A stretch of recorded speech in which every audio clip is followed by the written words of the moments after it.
রাসূলুল্লাহ বলেছেন সাল্লু কামা রাআইতুমুনি উসাল্লি, নামাজ পড়ো সেইভাবে যেভাবে আমাকে নামাজ পড়তে দেখো। এটা শ্রেষ্ঠ ইবাদত।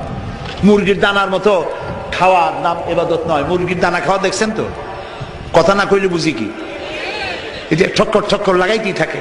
সেজদা একটা দিয়া আর একটা দেওয়ার জন্য মোটেও সময় নেই। আরেকটা রুকু দিয়া দাঁড়াবার আগেই সেজদা, সেজদা শেষ হওয়ার আগে আরেকটা সেজদা। নামাজ হয় নাই। তাদিলে আরকান করা, তাদিল মানে বরাবর করা। যতটা সময় রুকুতে ততটা সময় কিয়ামে, যতটা এক সেজদায় ততটা দুই সেজদার মাঝখানে।